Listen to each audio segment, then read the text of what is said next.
ایک دوسرے کو عزت دو، برداشت کرو۔ میرے نبی نے فرمایا بہترین مسلمان وہ ہے جو بیوی سے اچھا سلوک کرتا ہو، اور بیوی سے فرمایا میری شریعت میں سجدہ ہوتا تو بیوی سے کہتا خامند کو سجدہ کر۔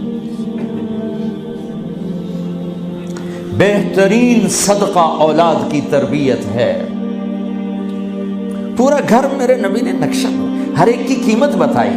ماں تیرے قدموں تلے جنت، کہ کاش میری ماں زندہ ہوتی، تم دیکھتے میں کیا کرتا، میں عشاء کی نماز کے مصلی پر ہوتا، میں سورۃ فاتحہ پڑھ رہا ہوتا، ادھر سے آواز آتی میری ماں کی محمد، تو میں نماز توڑ کے کہتا لبیک اماں جان۔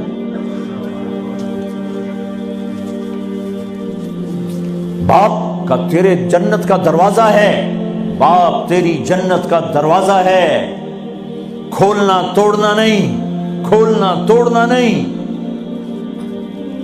توڑ دیا تو جنت میں نہ جا سکو گے۔ سب سے بہترین مسلمان جو بیوی سے اچھا سلوک کرے، سب سے بہترین عورت جو اپنے خامند کی منشا کو دیکھے۔ پھر آپ نے ایک عجب بات فرمائی جو معاشرے میں بہت بوجھ بنتا ہے جس کا، ہاں بھائی تمہیں ایسا صدقہ بتاؤں جس سے بڑھ کے کوئی صدقہ نہیں، تمہیں ایسا صدقہ بتاؤں جس سے بڑھ کے کوئی صدقہ نہیں۔ انہوں نے کہا جی کیا؟ کہ الابنۃ المردودہ، جس کی بیٹی کو طلاق ہو گئی یا بیوہ ہو گئی اور گھر واپس آ گئی ماں باپ کے، یا ماں باپ نہیں ہے تو بھائی ہیں، وہ ایک بوجھ بنتی ہے ماں باپ پر بھی، اور بھائی تو ویسے ہی باغی ہو جاتے ہیں۔ میرے نبی نے فرمایا اس بچی پہ خرچ کرنا کائنات کا سب سے افضل صدقہ ہے۔ گھر، ایک گھر کیسے چلتا ہے؟ ہمارے ہاں پنجاب، سندھ، بلوچستان سرحد میں بہنوں کو وراثت میں کوئی حصہ نہیں ملتا، سب بھائی کھا جاتے ہیں۔ میرے نبی نے فرمایا جس کو اللہ نے 2 بہنیں دیں اس نے ان کا حق ادا کیا، شادی کی حق ادا کیا۔ ماں باپ کی وراثت میں سے ہوتا ہے، اگر میں نے کوئی خود کمایا ہے اس میں بہنوں کا حق نہیں، ماں باپ سے اگر 1 روپیہ بھی آیا ہے تقسیم کیا جائے گا۔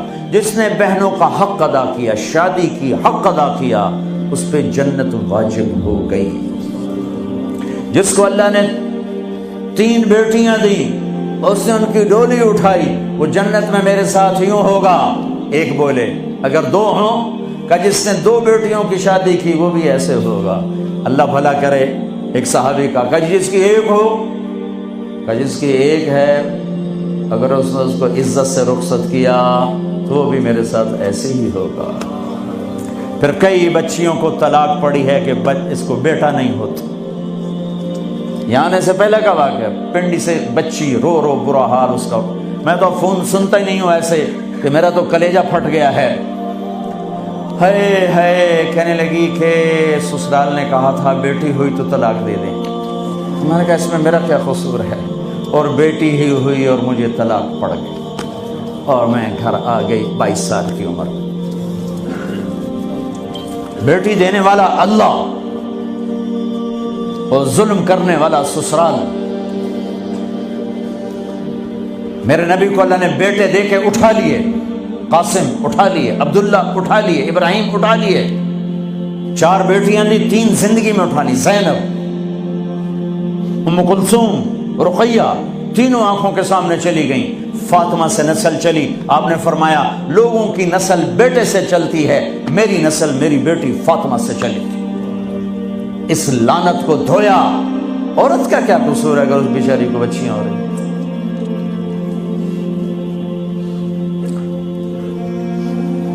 جس نے اپنی بہنوں کو حق ادا کیا، جس نے بیٹیوں کو ڈولے میں بٹھایا، ان کا حق ادا کیا، کہ جنت میں یوں ہو جائے گا۔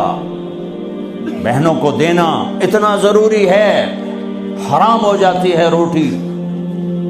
میں نے مولانا جمشید صاحب میرے استاد ہیں، میں نے ان سے تفسیر پڑھی۔ میں ایک دن شہد کی بوتل لے کر گیا، پرانی بات ہے 76-77۔ میں نے کہا حضرت یہ ہدیہ ہے۔ فرمایا کہاں سے لائے ہو؟ میں نے کہا میرے اپنے باپ کا ہے۔ فرمایا تیرے باپ نے اپنی بہنوں کو، تیرے باپ نے اپنی بہن یعنی میری پھوپھیوں کو، تیرے باپ نے اپنی بہنوں کو زمین میں سے حصہ دیا تھا؟ یہ سوال کیوں کیا؟ 10 روپے کی شہد کی بوتل تھی اس وقت، کہ اگر دیا تھا تو یہ میں لے لوں گا، اگر نہیں دیا تو پھر یہ حرام ہے، میں نہیں لوں گا، یہ مطلب